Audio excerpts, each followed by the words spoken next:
Hello, everybody, and welcome back. It is time for another episode of the Wagon Sports Podcast here on Wagon Network. Excited to bring this episode to you. As you can see, we're down a man. Our boy Nick popped another kid out. He just can't keep it wrapped up, but that's okay. We forgive him. Congratulations on the newest member to the Wagon family. I know I'm going to say this name wrong, and he's told me the name like 30 times, and I'm going to say Kaysen. And he's going to text us later and say that I was wrong, but it is what it is. Welcome to the world, baby Kaysen. We're happy to have you here. Happy for Nick and Jade. Everything went well. Can't wait to meet the baby. Enough bullshit about that. We don't care. Let's talk some sports. Let's get right into it, Slade. Yeah, like you said, congrats to Nick and Jade. Excited to see him back next week, hopefully. First, let's get into NBA review because we had the finals conclude. The Warriors 1-6. We did our picks at the beginning. You and Nick both had Boston. You had Boston in 7. Nick had them in 6. Mm-hmm. I had Golden State. What are your thoughts post-series? We got to see the parade and everything since then. Just everything. What's your thoughts on everything that happened in the NBA the last week? On the Warriors side, I'm going to put it very simply. I think Steph Curry he was already like on the edge of the conversation of being one of the best to ever play the game. Just from his scoring titles, all that stuff. I think with his now 4th championship, he is firmly cemented in the conversation for, I wouldn't say the greatest of all time, but one of the greatest basketball players of all time. 4 championships, just at a ridiculous score. So very happy for that team. I mean, I wasn't rooting against Golden State, but I did want to see Boston win. Shit happens. Going back to them, the game 6, they just didn't show up. They came out the first quarter, they were firing. Looked like they were getting ready to send it back to game 7 in Golden State. And they didn't show up. They packed it in. Jason Tatum had a really, really shitty, game. Turned the ball over a lot. I believe he set the record for most turnovers in an NBA Finals. Listen, that's not good, and I understand that. I also feel like he's getting a lot of undeserved hate at the same time. This is his first ever Finals appearance, and I get like throughout the whole playoffs he has been shaky. Yes, he's still a young kid in my mind, and is he like the go-getter like I would say Clay or Steph is, or like the closer? Probably not, but I still don't think we should be writing him off as a terrible overall basketball player. He still helped lead Boston to the finals and got to 6 games when, again, we talked about it multiple times. A lot of people wrote this team off like at the beginning of the season. They were in last place at one point, I'm pretty sure, down near the bottom. They were able to turn it around, and here they are. If they can keep that core together, and we'll see how it goes over the offseason. They could become what Golden State is. Maybe they needed this loss to kind of experience that. Like, okay, this is what we need to do better. This is where we can improve in some spots, so on. So I'm not writing Boston off for good or anything like that. I think losing this might do more good for them than harm. But I also think we need to chill on Jason Tatum a little bit. Yeah, he sucked. He blew it. At the end of the day, in my mind, it's his first ever finals, and that's what I'm going to chalk a lot of it up to. I think the other part of it is he put so much pressure on himself because he wouldn't stop comparing himself to fucking Kobe Bryant. And if you would just shut up, that's all you got to do. Just shut up and you're fine. And then you touched on the Warriors parade really quick. That was a wild scene to see. I mean, their first championship in only 4 years or something. But in a new city. Yeah. Well, I wouldn't even call it a new city. You're literally across the bridge. It's right. But yeah, it's different areas celebrating it. Yeah, but the party they had, Clay getting shit faced and tripping across the street, knocking some lady over. Saw somebody posted, so he did that. He lost one of his championship rings at one point, and like luckily they found it. And he flew off on the boat. Yeah, that was the other thing. It's wild day for him.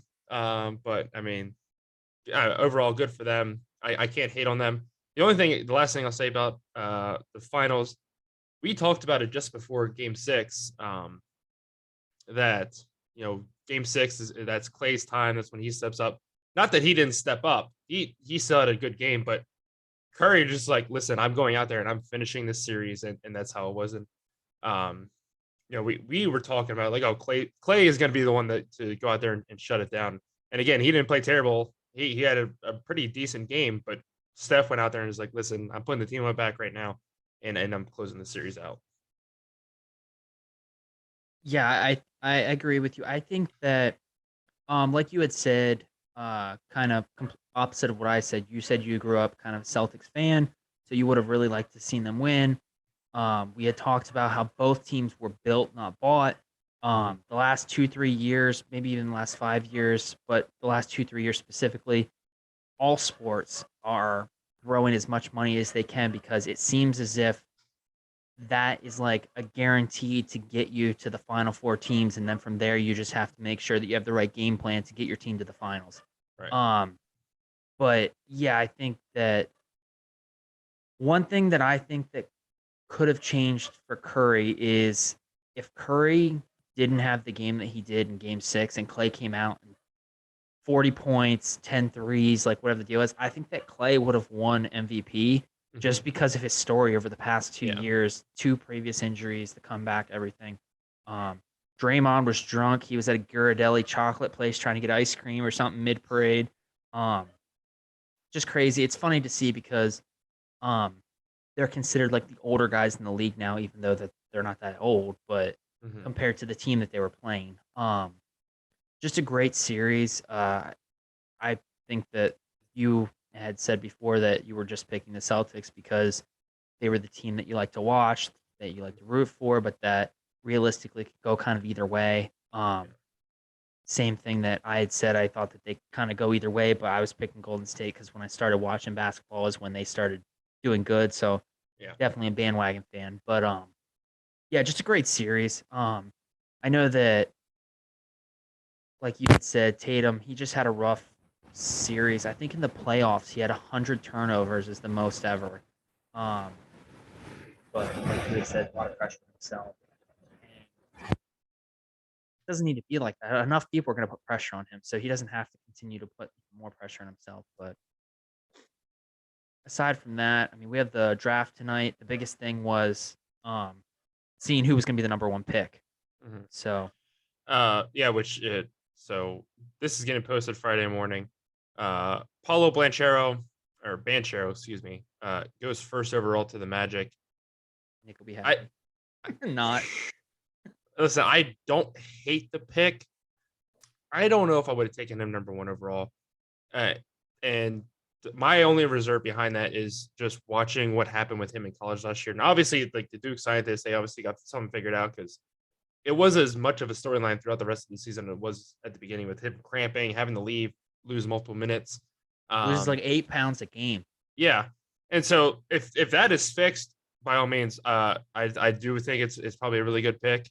At the end of the day, I don't like one and done guys going like number 1 overall. Like, obviously Banchero had a really good year.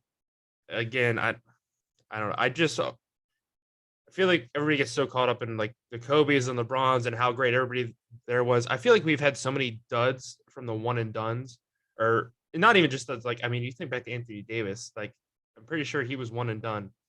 Zion Williamson. Yeah. And they come in and they're flashy for a year or two and they just like kind of fade off. And it's, I don't know. That's just my 2 cents about it. Not that Did you see the odds for the number 1 pick and how it fluctuated over the last 24 hours? No, I did not. So it's, what's his name? Jabari Parker. Yeah, he was like projected to be the number 1 pick. It was him, Chet, the guy that went number 2 to the Thunder, and then Poncho, the guy that went first. So those were like the 3. What's his name? Sorry, Paulo. Fucking Poncho. Sorry, I was thinking about something else. But so it looks like Jabari Smith went to the Rockets. Jabari Smith, not Jabari Parker's already in the league. Yeah. But yeah, so Jabari Smith was supposed to be the number 1 pick. He was like minus 2,000 odds to get it. And then last night at like 8 p.m., the guy from Duke that ended up going number 1 overall, goes to minus 600, and Smith goes to like plus 250. Like in that time, it had flipped that quick. And Yeah. then this morning, Woj tweets out and says that it's the opposite. Jabari Smith is supposed to go number 1 overall, so it goes back to him at minus 900. And then then like midday, it went back to where they were both at minus 225. It's just crazy to see how 24 hours can change so much. It's like, what are they looking at? What story has changed? Or is it just strictly off of like random sports analysts and journalists talking and like Yeah. changing the line there, you know? Yeah. I feel like part of it, like I mean, with the odds going back and forth, I mean, that has to be like leaks coming out, like almost like Adam Schefter level stuff. Be like, hey, so and so GM just told me like, we're kind of leaning Correct. towards him more. As regards to why they're flipping their mind so much, I mean, it's got to be like backroom stuff. Like they're doing their last minute due diligence. Oh, hey, something come up. We like this guy more now. Guy's got a crazy ex. She might cause Yeah, problems for him in the league. yeah. Just absolutely wild to see. But yeah. So, but I mean, congratulations to him. We'll see how he does. I mean, I feel like Orlando's a terrible city to go play NBA basketball in, but we shall see. Moving on to our next topic. I think it's been our most exciting playoff so far that we've gotten to talk about, the three of us. The NHL, and I think it's just because we've all watched it the Mm-hmm. most collectively. So we have the Avs versus the Lightning. The Avs looking to be the up and coming team. The Lightning looking to go triple 3 years in a row. You had picked Tampa Bay in 7. Nick picked Colorado in 7. I picked Colorado in 6. Right now, the Avs are leading 3-1. It seemed like the Lightning last night, their coach was very disappointed in the overtime call. The Avs won 3-2 with a goal in overtime. Lightning coach did not think it was a goal, or he had some disagreement with it because he said he wasn't going to talk about it tonight, that he was going to talk about it today, and he would be available for questioning today. Haven't seen anything on it yet, but what are your thoughts on how the series has gone so far with it being 3-1 Avs? Game 5 is Friday night, tomorrow. Mm-hmm. What are your thoughts so far? Just real quick, back to the John Cooper thing. Shut the fuck up. Like I understand. Coach? Yeah, I understand. Listen, yes, at that point there was 6 men on the ice. Wasn't deliberate. They weren't down there all skating. Literally, they were making a change when the turnover happened. Um, just the way he carried himself in that interview, like, I'm really disappointed, buddy. It was happening behind the plate. Condria was gone. There was nothing going on there. If your guys were focusing on that fifth and sixth man, like getting on and off, that should have been either just one player's, like a defenseman or whatever. That's the reason they gave the score up, but that's where they're focusing. Exactly. Yeah. Also, wild shot. It kind of reminded me of, I want to say it was 2012 in the finals, when Patrick Kane buried the winner for the series over the Flyers, and nobody knew it went in for like 2 minutes, and it's like, where's the puck? And sure enough, it's in the net. It was weird that, like, I mean, you watch it, first time you watch it through, you're like, oh, where's the puck? The second time you see it get stuck in the top post, it's like, oh, okay. But as far as how the series has gone so far, game 1 wasn't really surprising to me. Wasn't Yeah, game 1 was a little bit more back and forth, but Colorado had control the whole time. Game 2 absolutely blew my mind. 7-0. Just the Vasilevsky shitting the bed that bad was beyond surprising to me. I mean, we talked about it before the series started. I thought he was going to be the edge in why Tampa Bay won. And, granted, I had kind of called this a little bit in our group text. We talked about how the series was shifting back. I was like, listen, if you think back to the Rangers series, game 1 and 2, Tampa Bay got throttled. Game 2, they kind of woke up a little bit, but nonetheless, it was New York series to lose at that point. They go back to Tampa Bay, and Tampa Bay just flipped the switch and they were gone. Game 3, they did that. They flipped the switch. They absolutely pounded Colorado against the boards. After the first period, Colorado didn't have a chance in that game. And then you go to game 4. Again, Tampa Bay, for the most part, looked like they were in control of that game. They were getting ready to send it back. The series tied to Colorado, and then like mid-second period, Colorado just all of a sudden just flipped the switch on them. They came out. I believe they scored 2 goals in the third period. I know they scored. I can't remember the exact scoring sequences now. Um, but overall, just I don't know. I feel like the way the team is now carrying themselves, and with Cooper's comments, it might end in 5 now. And Colorado's going back home. They have all the leverage. They're going to be playing in front of that ridiculous crowd. It's going to be very hard to beat them at home to extend this to a 6 game, let alone to 7 games at that point.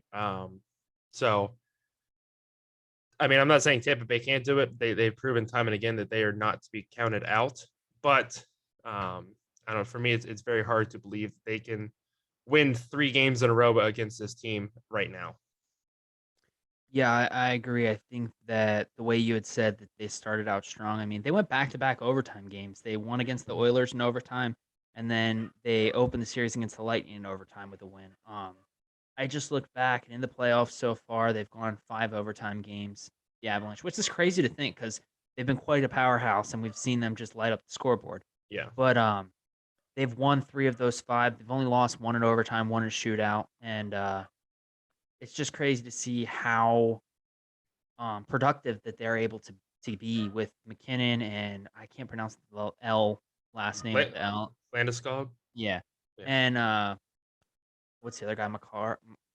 Cale Makar. Yep. Yeah. And like the 3 of them, I put for them to score over half a point every single game because but yeah, it's just crazy to see. I think that I picked the Avs in 6, but like you said, I don't think that it's crazy to think that the Avs get this done in 5 at home. I think either way, it's kind of a disappointment for the Lightning because, like we said, I mean, they got it done this playoffs, and they really went through and had to fight for every single game to get here. And to see them in that game 2 give up 7 goals is just tough. And they were able to rebound and get back, and they won 6-2 in game 3. What's wrong? So I'm scrolling ESPN. No. Oh, I'm scrolling ESPN right now because I was going to talk about Mikko Rantanen real quick, just because I've always been a fan of him, but I feel like he hasn't gotten like a ton of attention in the playoffs this year. Everything has been on McKinnon making these ridiculous plays, Landeskog's ability, in front of the net, and Makar just having an outstanding rookie year. But for me, like Rantanen has been like the unsung hero of this team. Basically, I think he led the team in goals this year and points, overall in the season. But I'm scrolling down, and you get to the bottom where it says like, oh, if you want to go to the game, here's what tickets are right now. It says tickets as low as 11.45, which granted could be a lot higher, but that just made me chuckle. I was like, holy shit. Like I thought back to, and obviously it's different between like a clinching game and like a game at the start of the series. Yep. And Pittsburgh was in their second straight Stanley Cup. I wanted to go to game 1, and the most expensive or the cheapest ticket was like $150, and I was like, I should go, and then I chickened down and didn't go. But that just made me chuckle. But can you imagine how expensive it would be if this series was happening in the Avs' new arena that they're planning to build on that like 60 acres of land or whatever I had told you guys about? That was that's Coyotes. Oh, is it? Yeah. Oh, sorry. But yeah, I think that either way, I think that the Avs are going to get this done. Whether they get it done at home here while the Lightning are still whining about this past game instead of forgetting about it, or if they do it in Tampa Bay, which will just be defeating for Tampa Bay for the playoffs that they've had. I mean, they've had a crazy season here, and they've done really good just for the part of the season that I've watched. But yeah, do you have anything else on the Avs? Do you think that they get it done in 5 or 6, or are you sticking with Tampa Bay in 7? Obviously, you said it'd be hard for them to win 3 straight games. Yeah, but like, if you had to put money on 5, 6, or 7, which area do you think is the sweet spot that gets it done, that gets you your money back? I think it ends in 5, honestly, but I don't want to change my pick necessarily because like I stated that I think Tampa Bay, and the reasons I gave, I believe at the same time in the back of my mind I kind of picked them because every team I pick fucking loses. So I'm kind of hoping since I picked them that they don't now lose. So I'm not changing that pick, but if I had to put money on it, I think I would take the Avs in 5 at this point. I think they're just going to get in front of that home crowd tomorrow night, absolutely feed off that energy. They want to win the cup in front of their fans. I think they want to do that more than anything. And I think they're just going to, if they don't get too caught up in the moment in the first period, and they kind of understand their assignment, for the first 2 periods, I think we see almost a repeat. I'm not going to go as high as saying it's going to be 7-0. But I could definitely see them, 3-goal lead maybe. And then don't coast, because again, you can't let the door open at all for Tampa Bay. But I think I think they're going to jump out to a 3-goal lead in the first 2 periods. And then just kind of control everything from there. Not be super aggressive, just kind of like sit back and let Tampa Bay come to them and just play defense for the most part. So yeah, I'm going to take. Yeah, go ahead. Go for it. No. Who are you going to take? I was just going to say, I'm 5. Yeah, I'm taking Colorado at 5. So I'm going to stick with 6, only because of the way that the Lightning were able to respond for Game 3. Mm-hmm. I think that it's going to be the end of the second period, and the Lightning are going to be up like 4-1, and the Avs are going to be smart about it, and they're going to limit the play of their big guys and make sure that they're ready to go for Game 6 to get this done. Moving on to our next topic, we're moving into golf. Golf has been so much more exciting. I mean, it would have been exciting without Liv competing, but it's just crazy to see what this has. I mean, we didn't think that it was going to really change much, but just in the last 2 days, I mean, it's crazy. Did you see the video with Scotty Scheffler talking about Brooks Koepka? I've not seen that video, no. Okay, so I'll talk about that then. But the U.S. Open was a thriller. We had Zalatoris with another heartbreaking loss, this time to Matt Fitzpatrick. Koepka made his announcement. He's going to live golf, which I just found out does not stand for anything other than Roman numeral 54, which is the amount of holes that they play. And the PGA announced some changes due to, like we had said, some of the competition that they have received with Liv. What are your thoughts on these 3 big things, and just anything, maybe the Travelers Cup this weekend, everything? Yeah. Back Championship, to not Cup. Yeah. Back to the U.S. Open. That was an absolutely insane tournament. I watched most of it on Saturday and everything on Sunday. First of all, huge win for Matt Fitzpatrick. It was 3 weeks ago. We were just talking about how he blew the 18th hole to lose the PGA Championship. And we talked about how resilient he was for the next week coming out. He was, had to share the lead after the first day. Really showed that resiliency, here, weathering the storm all day Sunday. I think he dropped 2 shots early. Scheffler's in the lead. All of a sudden, Zalatoris goes and passes him. And he just kept his head down and just, played a really smart game. And then they had the 18, and his shot goes right into the bunker. And I texted both of you guys, like, shit, here we go. Like, is he going to fall apart? And the next shot, he knocks it within 10 feet of the freaking pin. I was like, you got to be shitting me. He knows he can 2-putts, and he uses the 2-putts. But again, I'm a huge fan of Zalatoris, so I felt really, really bad that he has to come up short in another major. But seeing how close he is and knowing how good of a golfer he is, it's a matter of time. And it's going to be, he might even win the Open. Who knows? I think that highly of him. And he is, I mean, he comes to play in the majors. It's weird. Whenever he's into like the regular tournaments, he'll like struggle to make the cut and stuff. He shows up to the Masters, the PGA, doesn't matter where it is. And you better put some money on him to finish in the top 5, because he's going to, provide results. But his day is coming. But overall, just the whole weekend at the U.S. Open, the ebb and flow of the entire field. We went into Saturday morning with 4 guys on top of the leaderboard, and I think only 2 of them finished in the top 10. Just that was rough weekend. Yeah, and I mean that's what the U.S. Open is. It's supposed to be a grueling grind throughout the whole weekend on an extremely difficult course. They talked so much about how thick the rough was and everything, how uneven the fairways were. A lot of blind shots. It brings it. You got to show up and bring out the best in your game, or you're not even going to make the cut. Um, but overall, loved everything about that tournament. That was so much fun to see. Um, as far as the live golf stuff with Kepka going there, I don't think anybody was surprised. I think just the biggest thing is just how much he had been denying it here lately. He's like, oh, nope, I'm not going. I'm staying at the PGA. The commissioner of the PGA Tour was at his wedding like 2 weeks ago. And so, but at the end of like, Kepka's brother went, and you had to know. I mean, we briefly touched on like, oh, maybe he's just testing it out, whatever.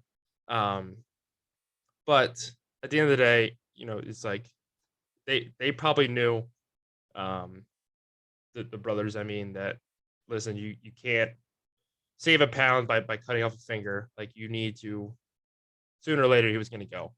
Um, and I briefly touched on this last week. I have yet to be impressed by any signings, and I don't mean that to attack Liv. I understand that they're just trying to get what they can right now. I in their minds, I do believe that they're trying to provide a great alternative product, and I don't blame them for that. Like we said, the only issue I have is just the money backing. That is what it is. We're not going to get into that. Um, but sooner or later, they need to sign a big name.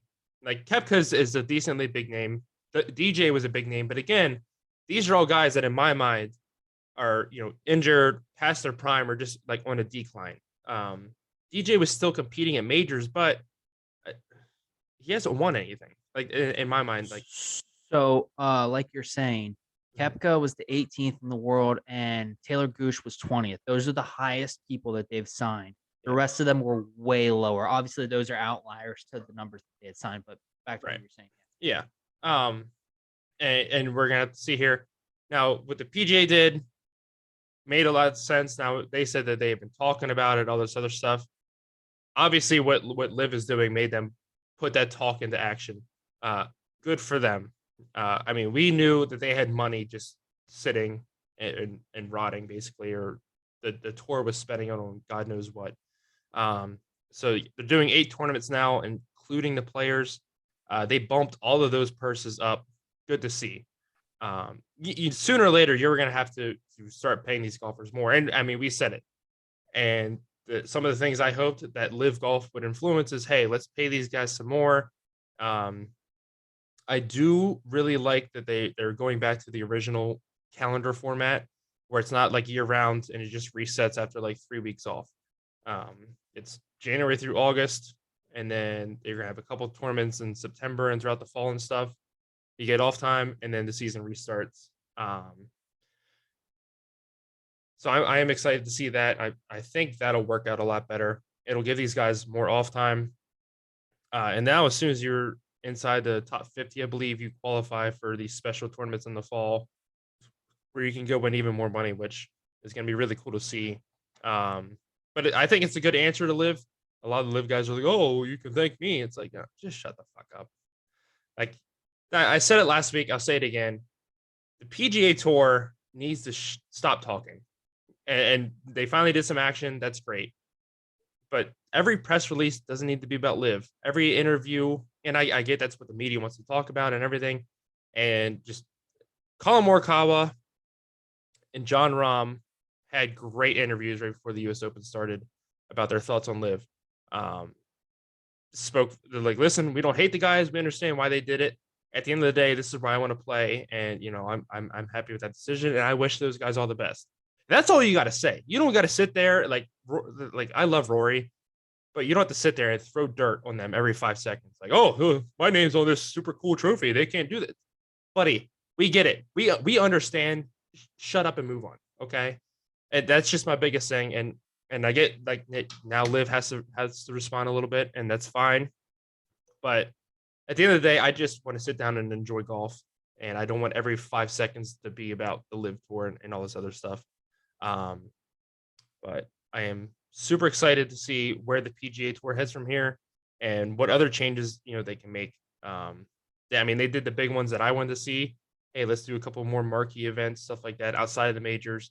Let's pay some more. So I'm happy with it so far. The last thing, actually, no, that's everything. Yeah, go ahead. It's your turn now. So like you had said, the U.S. Open was a thriller. Um, heartbreak for Zalatoris. I mean, he's a class act guy just based on what they said after. He went up to Zalatoris' dad and mom and said that Fitzpatrick. he's Yeah. no, Zalatoris went up to Patrick's Yeah, but or you said to you Fitzpatrick. Oh, okay, yeah, okay, you okay. said you went to Zalatoris' dad. I was like, no, he Oh, went. no. He went up to Yeah. yeah, and he went up after he lost, and he told his parents that he's been in this position before, and that if he had to lose to anyone, that he was glad he lost to Fitzpatrick just because of the guy that he is. Just class act. Almost kind of gave me vibes of the what was the dude that lost to JT? He was up by like 4 strokes and then just blew it on. Um, it was JT and Zalatoris in the playoff, but what was the guy Mito? Yeah. Mito that he was just a class act and did all the interviews after a heartbreaking loss and everything. I don't know why I was Kepka, yeah, I messed that up. But yeah. Anyway, sorry, go ahead. Talk about Kepka was the biggest surprise to me because last week at the Open, all he kept saying every time they brought up Live Golf, he said, "Look, you guys are the only one talking about Live Golf. I don't want to talk about that. You're taking away from the Open. This is the tournament we're at. We're here to play golf at the Open. It's a historic tournament, like historic place we're at. Like, why do you guys want to keep bringing this up?" And even though he did switch boats, I think what he said is completely true. I think that if PGA really wants to beat this other league, they need to just fucking do it with their play, with their Yeah. viewership, with Stop their new prize acknowledging pools, it. their changes. Yeah. It should not be every fucking Thursday or Wednesday during the practice round that they have 45 minutes of every person talking about why they don't want to go to live. Yeah. Like, I mean, just for if you think about it, like every other year we get a new spring football league, and they don't expressly say like Live Golf has the PGA that, oh, we're out here to compete with the NFL and take, like there's a reason they do it in the NFL's off season, but at the same time the NFL just doesn't acknowledge it. Whether it's competition or not, just ignore it. Listen, take what they're doing, and hey, okay, let's do a couple of these events. Let's raise our purses, whatever. Let's try to keep some guys in house. Obviously, I get that, like I said, these are not the same situation, but just ignore it. Like the best thing you the can do right now. PGA is scared. I and agree. they're showing, but they don't have a right to be. They have the history of everything. Just you raise your purses. They have done a few great steps here. And I think everything right now that they have just done will help the game of golf. And that's what Liv set out to do is, hey, let's change the game. Let's improve it. Just stop talking to each other. That's all you got to do. And there's all this talk about Liv buying out the DP World Tour so that way they can, qualify for all these other tournaments. Whatever. Just stop talking about each other just for 5 minutes. Like, I just want to go 1 week and just enjoy golf and watch the tournament and not get an update on my phone every week. Oh, so-and-so went to live, or so-and-so is talking about live. I don't care. It's just, I don't care anymore. Like at this point, whatever's going to happen is going to happen. The wheels are set in motion, but like, you just stop talking about it. That's my biggest thing. Is I'm just tired of everybody talking about it. I think that Kepka, as much as I think he's like, I think that the part I like about him is that he just on national television is like, I really only practice for the majors. Like I just show up on Thursday or Wednesday, do the practice round, and then I play the tournament. Like I'm not practicing for 2 weeks for the Travelers Championship or whatever tournament, random tournament, oh, the Valero, whatever. And I think that that's what kind of made me like him is that like he was basically a weekend player, but he was doing it for fucking millions of dollars every weekend. Yeah. But aside, yeah, I don't know if I really like that. Like he had the fucking PGA commissioner or whoever at this fucking wedding, and then like, I just think that it's kind of like, and the fact that he was so good at lying. Yeah. Just a week ago at the Open, like what he did was rightfully he doesn't like that was the only way he could get away from it. It's just like, look, we're here for this tournament. I'm not here to talk about that shit because at that point he had to have already signed that fucking contract. Oh yeah. What he did was shady, no doubt. And like I said, listen, we knew it was coming. I hate when, and I understand you need to deny it to a certain extent. What he said at the Open was great. Hey, I don't want to talk about this. We're here. You're taking away from this tournament. I think he really meant when he said that. It's like, listen, this is a great tournament. let's not ruin it by just talking about this nonstop. There's a lot of stuff happening in the field. Can we focus on that? I really believe that he meant that. Now, was it probably part of a diversion? Yeah, probably. But I would have rather he just dodged the questions all along the line. But and like you said, and I brought it up earlier, don't bring the PJ commissioners to your fucking wedding, and then 2 weeks later, Also, things could have changed like that, Who fucking knows? yeah, and yeah, maybe they walked up to him, Wednesday night right before the U.S. Open. They're like, okay, listen, here's $400 million.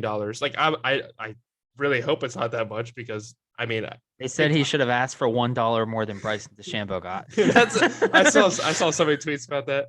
Yeah. But yeah, just and Definitely crazy. Yeah. I hope personally that that's the highest person that they're able to sway to the Live Tour, just because I really like watching the PGA, and it would suck to watch them pick up every other player on the ranked list and it just be two leagues of like equally difficult tournaments, basically. Scotty Scheffler just yesterday had a long conversation on it and said that basically there's been a group of like 4 or 5 guys in the PGA that have been in talks every single day with the commissioner and everyone that has to do with PGA higher ups. Mm-hmm. And it's been he had hinted that it was him, Rory, Scott, and Brooks Koepka, and that there was a couple other guys that have been in these meetings. Mm-hmm. And so he had said that like obviously Brooks made this decision for him. Scotty's not gonna like hate on him, like he's not gonna think of him differently. Same thing that Justin Thomas had basically said, which I'm assuming is probably one of the other guys that was a part of this group of people. Yeah. But he basically said that the reason why he is not going to make a switch like that is because he has done so many accomplishments that he never thought that he would have gotten this year. And no amount of money. I mean, he's the highest paid in one season, and the season's not even over yet. He already accomplished that. He had said that he just can't see any amount of money changing the accomplishments that he wants to accomplish. Like he's here for the sport, not for the lifestyle that it's going to give him outside of golf. Like he's 100% into golf. I think it's the same with Rory. I think it's the same with Justin Thomas. I think that there is definitely going to be guys that flip. I mean, Dustin Johnson is the biggest, like his comment makes so much sense as to why he went to Live Golf.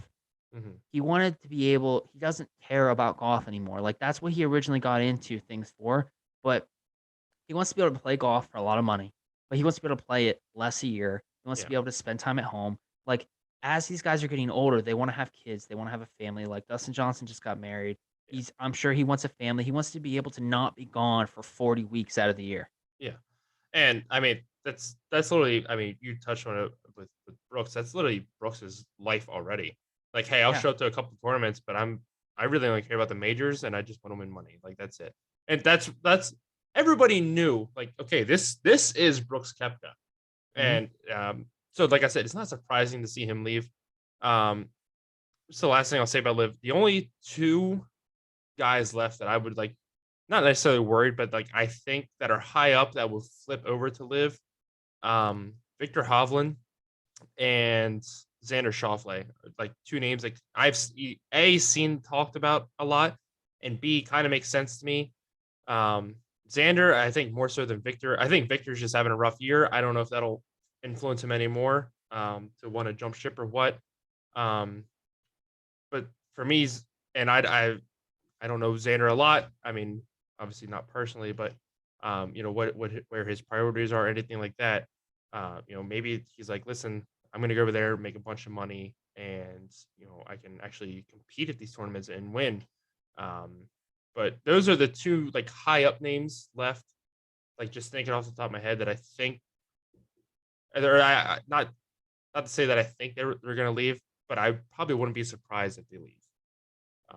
Have we seen anything on Ricky Fowler? Because I think last week we had mentioned he's playing in the tournament.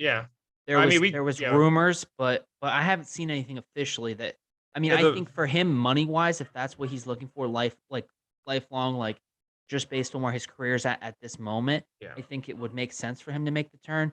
But I think if he is that competitive person like Scotty Scheffler, like Justin Thomas, Jordan Spieth, all of those guys. I think that it's smarter for him to stay PGA. Yeah. I haven't heard anything. But like you said, I think he's split 50-50 on it, on if he is being asked to come or whatever. We obviously don't know. Um, but like you said, hey, let's go over here and make a lot of money. Which, granted, he makes a shit ton of money from all of his sponsorships and stuff. Oh yeah, he's sponsored by a bunch of mortgage companies. Yeah, that, and I think Puma and all this other Yeah. stuff. But um, like you said, maybe it's like he this year it was a big thing about him making his comeback tour and everything. He wants, obviously I don't think he's going to get back top 5 in the world ever, but he wants to get back to, hey, let's consistently make cuts, let's challenge for a few wins, whatever. Um, and so I mean that just comes down to him. Where do your priorities lie? Do you want to, keep pushing this comeback and, hey, let's keep going out there and competing against the certified best in the world? Or do you want to go over here, make a bunch of money and, compete here and there and get to retire comfortably? Again, probably another name I wouldn't be surprised if he left. Like I said, the other two were just higher up on the golf Correct. rankings or whatever. But yeah. Moving on to our next topic, I think that this is super surprising just based on what I've been following with social media recently. I mean, for the last couple months, um, Archie Manning has been the number one prospect that everyone's looking at to see what college he's going to. Mhm. Not only because of his pure athletic power that he's been able to show on the field, but also because of his powerhouse of a fucking family. He's just destined for greatness if he keeps this out of like bad publicity, like doesn't fuck up. And so, I mean, he has a girlfriend. She had like made jokes on TikTok and was like, "Oh, he signed with Old Miss. Like Lane Kiffin got him. Like he's like hotty toddy, whatever." Mhm. And then, but like the two realistic things that everyone has been tracking is whether he was going to go to Tennessee or Georgia. Those were the Yeah. two top that I've seen. And so to me, it was very surprising that he went with the third choice that it seemed as if wasn't as high up as those two, and he signs with Texas. Um, I think that this could be what Texas needed to turn their system around. Um, but that's just like a way too early prediction, obviously, Yeah. because is he in 11th grade or is he a Yeah, I think senior? he's going into the senior Yeah, year now. yeah. I So, think what I are your might. thoughts? What are your thoughts on him? Did you think that that was a possibility of him going there? Did you think he was going to go to one of his uncle's alma maters or his dad's? What did you think? Yeah. Um, I was kind of surprised at first, but then it started to make sense to me. Um, Listen, either at the end of this year or in this year or 2 or 3 years, Texas is going to the SEC. It is already established, so he will get that competitive, field. In Um, Oklahoma, right? yeah, Texas and Oklahoma. Um, at the end of the day, as long as Steve Sarkisian is the head coach of Texas, I have zero faith in them. And I said this last year when he got hired there. This is a stupid hire. The way they fired Tom Herman, listen, I understand he wasn't really getting the job done, but he was doing a lot better than the coaches they had before him. Um, in my mind, he's a great recruiter. We've seen so many coaches go out there and be great recruiters and sign all these 5-star classes and everything that aren't able to get it done on the field. I mean, you think of Brian Kelly, you think of Mario Cristobal at Oregon. He signed all these great recruits. We would have really decent seasons, but we just couldn't get over the hump for whatever reason. Ryan Day is another name that comes to mind. Listen, I was very harsh on Ryan Day. And when we get to our college football season previews, we'll talk about it more. But he is a really good recruiter, and there's tons of good recruiters out there that aren't good or as good on the football field, I should say. Um, there is only one Nick Saban out there. There's only one Kirby Smart out there that can go out there and recruit these big names. And Apparently, Jimbo Fisher. well, again, and when he was at Florida State, I understand he had to basically rebrand Texas A&M, and now he's bringing them up. We'll see where that goes. Who knows? But I have zero faith in Steve Sarkisian. He has never been a good head coach. He has never done anything of note. I think he jumped Nick Saban's ship way too early to head over to Texas. with all due, I mean, I wish them the best. I hope they're good. But I think where they're at as a program now, yeah, they got Quinn Ewers in, but he's unproven. He was a huge high school name, and then he went to Ohio State and was a backup to CJ Stroud. So they're already, in my mind, okay, you got the second best quarterback out of that deal. Like that's how I'm thinking of that. Like, all right, whatever. We'll see how he does in Texas. But like I said, either 1, 2, or 3 years, Texas is going to go to the SEC. It's not going to be a cakewalk schedule. And even now, they can't even beat goddamn Kansas. And now you're going to go over there. You're going to play Alabama, Arkansas, like however they end up doing their schedule. I don't know. They have a very tough road ahead, and they need to prove a lot to me. Maybe Archie Manning goes in there and he saves that program. Who knows? In that sense, I think it was a really dumb decision. I would have rather gone to a program that's like right on the cusp that you could have taken over the edge, like an Ole Miss, like a Tennessee, something like that. If you want the SEC competition, obviously there's other programs throughout the whole country that fit that bill as well. I just think Texas needs way too much work, and they need a new head coach. Until Steve Sarkisian proves otherwise, if he wins 10 games this year, I'll lay off of him. I don't know. I don't see a lot in him, and I don't trust him as a head coach, so I don't have faith in it. Yeah. So the unfortunate thing is he didn't sign with Penn State, but Penn State didn't need him.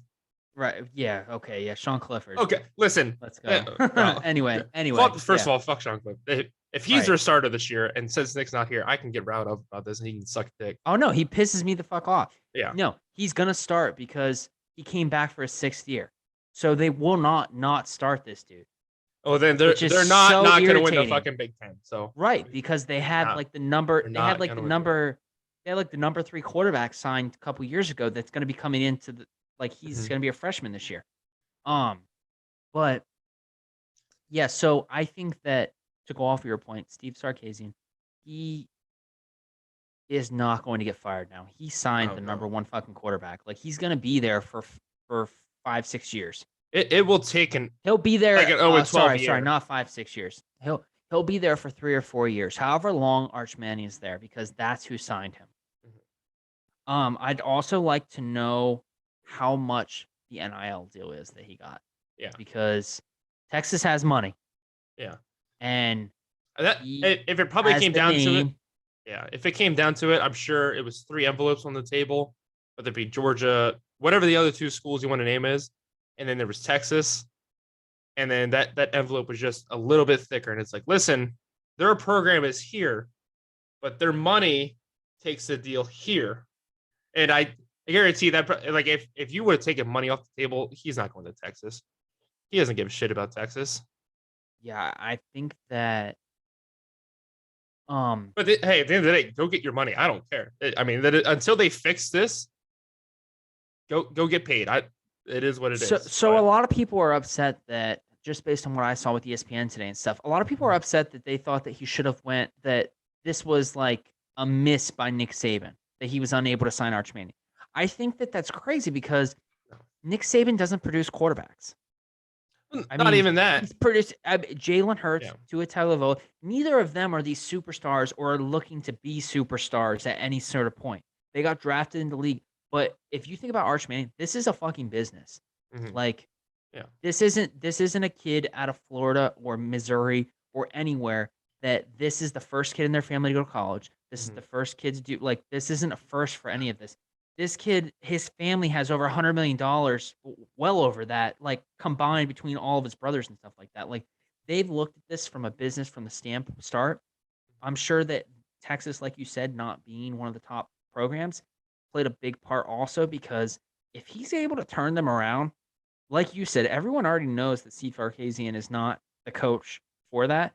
So if they're able to get to the playoffs or even up there in the SEC to where they're beating Alabama and Auburn, Georgia, I think that shows so much more than him even winning a national title. Yeah. And the transfer portal helps so much with whatever school anyone goes to now. I think that Lane Kiffin is going to prove this the most, in that he has pulled so many kids out of the transfer portal. He's picking them up at the airport in his Rolls Royce. Yeah.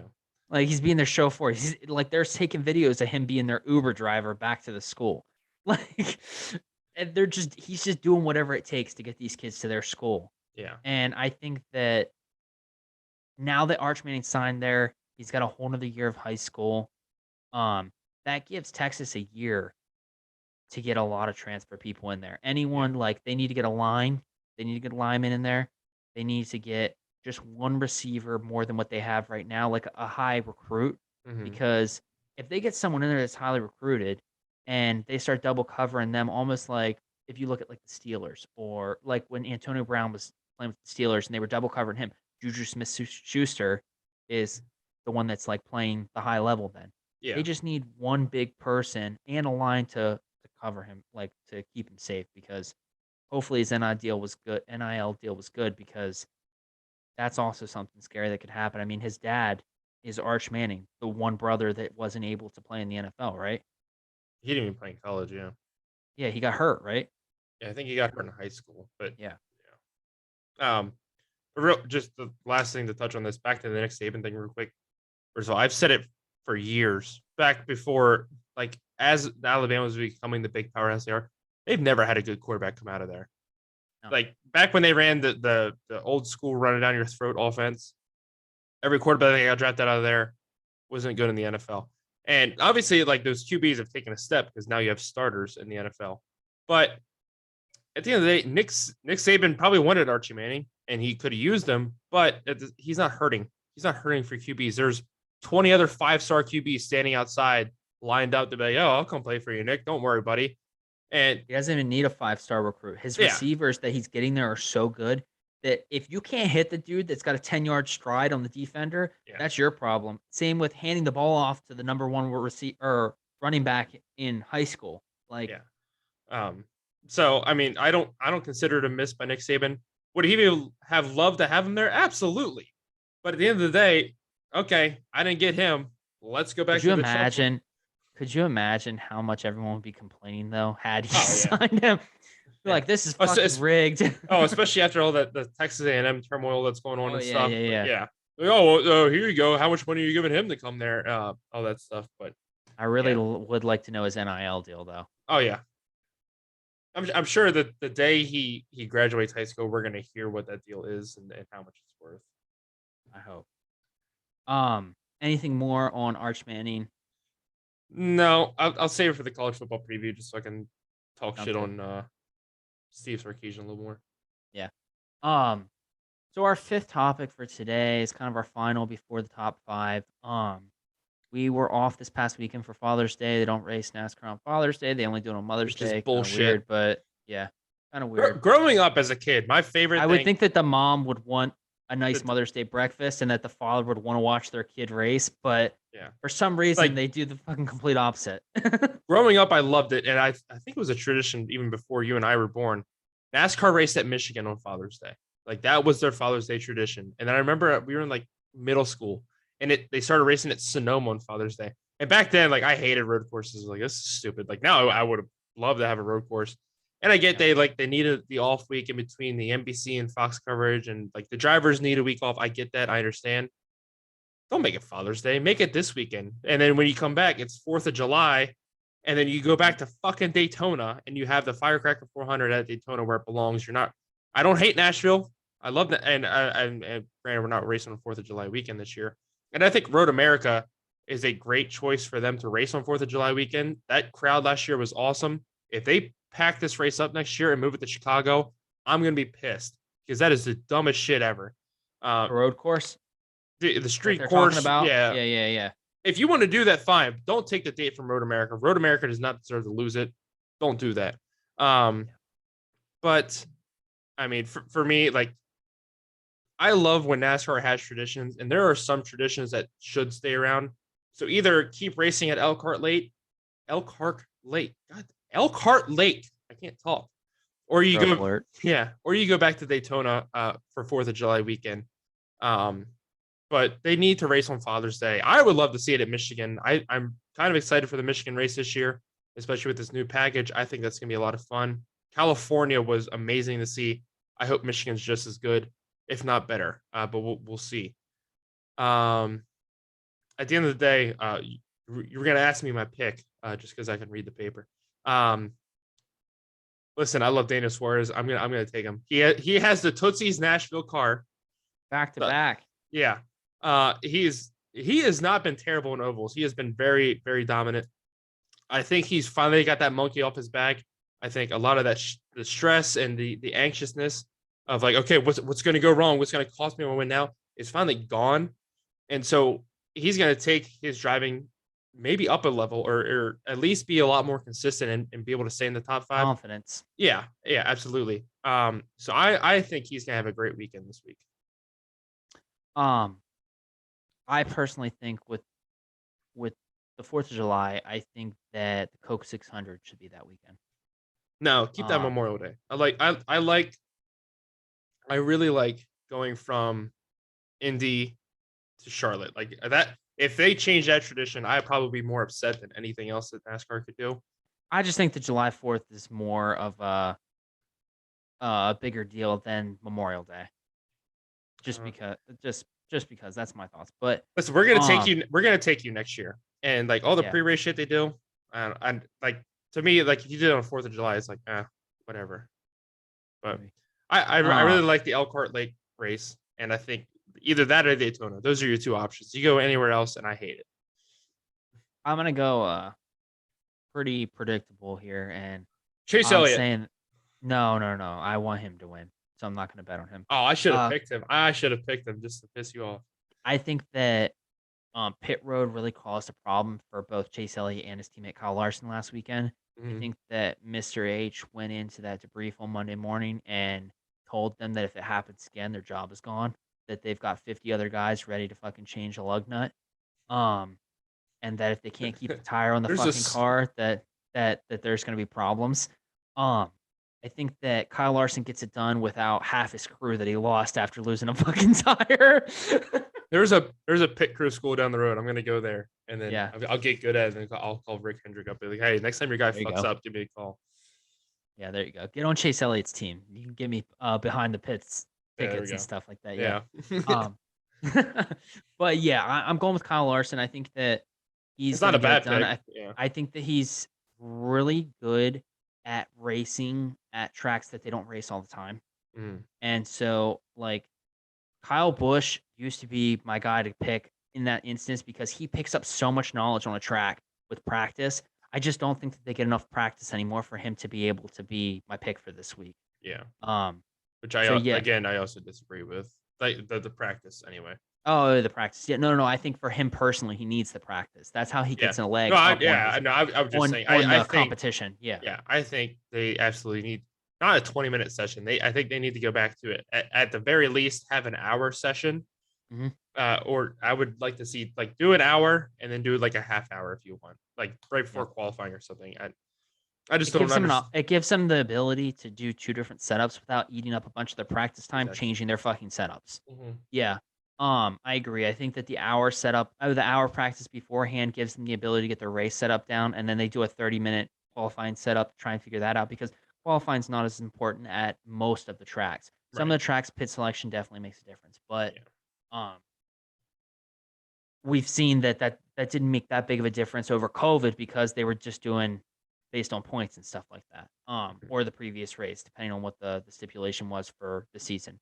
Do you have any more on Nashville, or would you like to move into the top 5 of the week? I mean, this goes for SMI as a whole. Let fucking coolers into the track.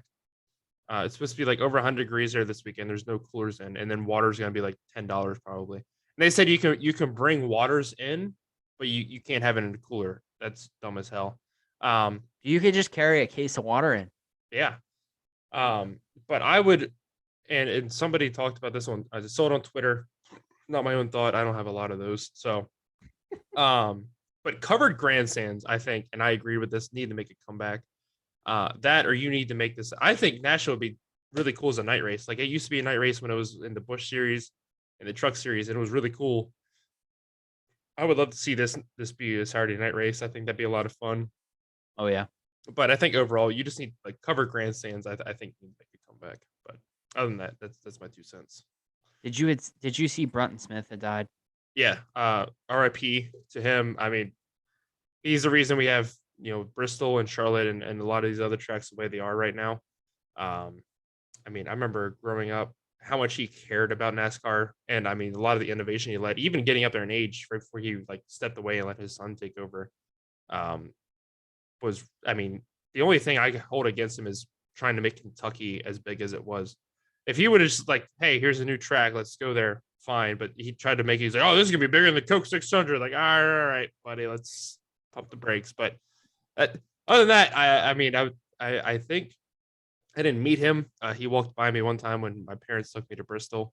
Um, I mean, when you're a kid and you kind of understand who that is, like you understand how much larger, in than life he is, and very very sad for that, and uh, thoughts and prayers to the Smith family, and yeah, sad to see.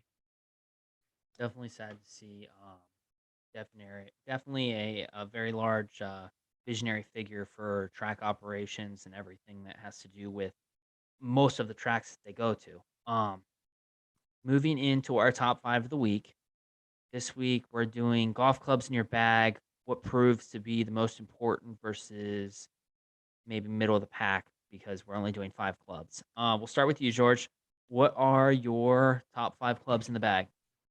All right, I didn't understand. I did my top 5 favorite clubs. Okay, same thing. We can go with that. Okay, That's fine. okay, all right. At number 5, I have my putter. Listen, most days I'm gonna throw my putter. So okay, I did a hybrid of like what's important to me and what's my favorite. I'll put it that way. So 5 is my putter. So, like I said, some days I want to throw that thing across the golf course. Um, like shit, what was his name? The guy at the U.S. Open did last weekend. I can't think of his Oh name. yeah, yeah. He broke a fucking club after too. Murray or something like that. Yeah, Yeah, yeah. he broke Grayson it. Murray. Grayson Grayson Murray. Murray, that's what it is. Yeah, he threw his putter on the one hole, and then like 3 holes later, he freaking snapped one Yeah, over his knee. Um, yeah. but at the same time, like I needed to get the job done. Yeah, like there's people out there, like I see TikTok videos all the time, like putting with their 7 iron. Listen, I can't do that.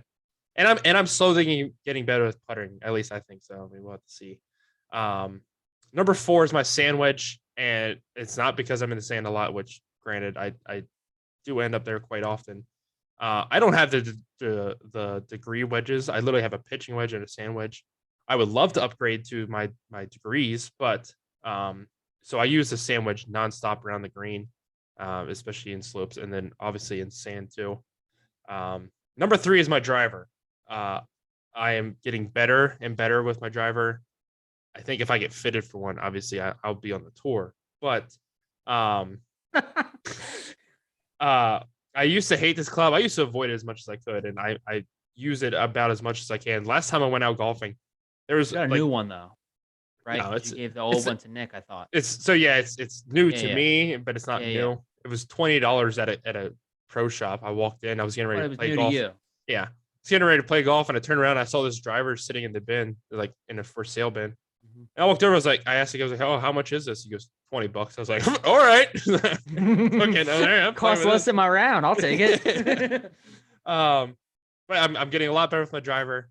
And when I get a hold of it, I can hit it far enough to make me think that I can go play on the world long drive championships. Um, but yeah. Number 2, I have my 9 iron. My favorite club to use on par threes, unless it's a longer par three. Um, but my iron play overall has gotten a lot better if I just follow my swing routine. Um, and I love playing par threes. If I 9 times out of 10 with my 9 iron, I'll get it on the green. Um, I'll be 40 feet from the pin still, but and 4 putt. But at the end of the day, I'm on the green, so that's all I care about. My number 1 club is my 5 iron. My favorite club and the club I use the most. Um, Anytime I'm 200 out, I don't care what the exact yardage is. I know in my head, more than likely, I'm going to duff it, chip, or whatever. Pull out my 5 iron. That's my trusty club. Um, the club I use the most. Always gets me out of trouble. If I'm in the woods, I know I can pull out my 5 iron. I don't have to hit it towards the green. I can just chip out, but I know I'm going to do it reliably. It's just a club that gives me confidence to go do something. You're able to hit any distance with it. Yeah. And I love using my 5 iron. I like it. I like it. So mine are kind of similar. It's just I hit about 20 yards less with every club. So I think number 5, I would also take my putter. I will 3-putt it, but I'm gonna use it the most because I 3-putt it. So, um, yeah, I'll take putter number 5. Number 4, I like my 7-iron just because it's nice. I usually hit it and it feels like, "Oh, I hit that perfect." Yeah. Um, but like I said, everything I hit from basically pitching wedge up is 20 yards less than anyone I'm playing with, at Right. least, at minimum. Once Yeah. it gets the driver, it's like 50, 60 yards less. But um, yeah, so I'm going with 7-iron for number 4. Number 3, I really like my hybrid. I have a 4 hybrid.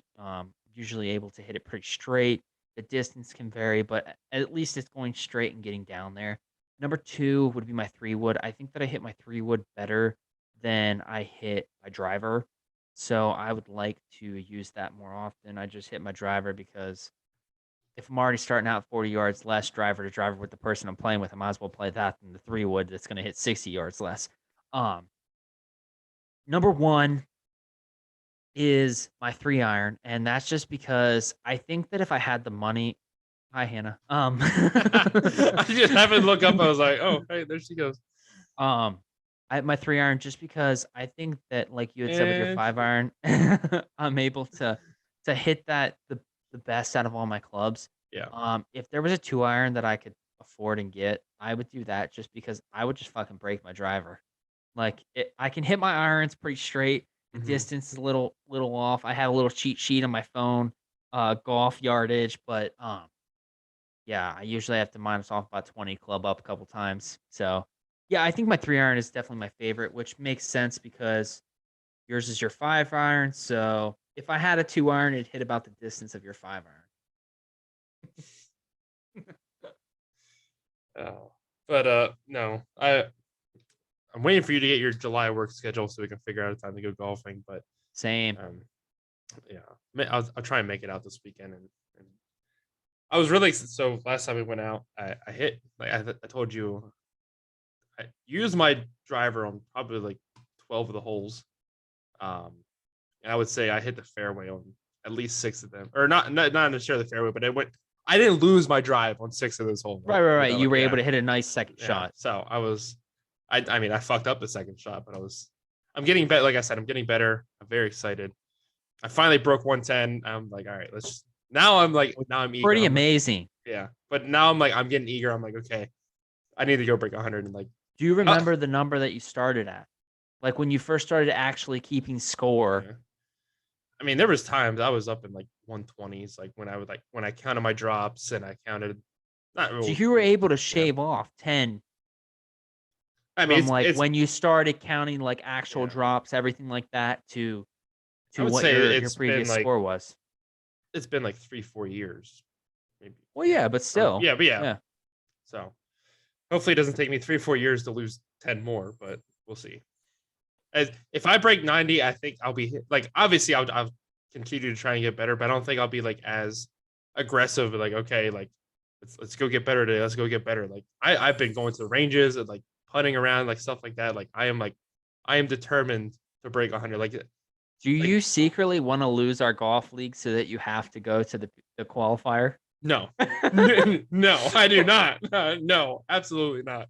No, I'll go there and I'll break that guy's record from this year. He shot like a 112. I'll go out there and shoot like a freaking 150. I don't, especially because like I mean, granted, like I said, like I count my drops and stuff, but I give myself 3 mulligans around. I everybody calls it so I take Yeah. a breakfast, a lunch, and a dinner ball. Like Yeah. that's the most I do. But like if I go there, I don't get that shit. You're in between. Yeah, and I'm gonna end up in the woods and like all this other stuff. So no, that's gonna be a horrible round if I go there. But we'll see. If you're able to get out this weekend, what 2 beers from the bracket that we had drawn up there are you looking to try and test out your theory? Or are you gonna go with water and try and like see if you can beat your 110? What are your thoughts on that if you're able to get out? Um, so I think I'm just gonna go ahead and rip the band-aid off. I think I'm gonna do the Bud Light and Miller Light challenge and do that and just get it over with. Um, Is that your least favorite of the bracket? yeah, I hate both. Like I could tolerate Bud Light more than Miller Light. Miller Light just makes me super bloated, but Bud Light does the same thing, but it takes a couple more beers for that to happen. I'm only doing 3 of each, so hopefully I'll be fine. But Oh, and then Hannah. yeah, Well, and then she'll be there probably. the one change I wanted to make to it. So I was thinking about this the other day. So we already had one seltzer. We did Truly already, Right. and then I have Bud Light seltzers on there too. And I was like, I don't want to do 2 seltzers. So I was thinking, we were talking the other day. I was like, why did I not put Natty Light on there? Like, what the fuck? So I'm gonna switch Bud Light seltzer for Natty Light, and that's going up It's a against great beer. yeah. But I mean, they had so I love Natter Days. Wait. Are you gonna do Natty Light or are you gonna do Natter Days? I might do Natter Days. Yeah. Or maybe I'll I have think to that do would be like good. maybe I'll have to do like a play-in game. I'll do Natter Days versus Natural Light, and then whoever wins that will play. We know what's gonna win. It's gonna be hot out. It's strawberry lemonade. But they have a red, white, and blue one now. I want to go try that. So. Oh wow. Yeah, they came out with a red, white, and blue one this year. Is that just for this this holiday area or? No, it came out like I think it came out like late spring. Oh, okay. I say late spring so our late spring, so like April. Yeah. I'm pretty sure May. Yeah, sounds good.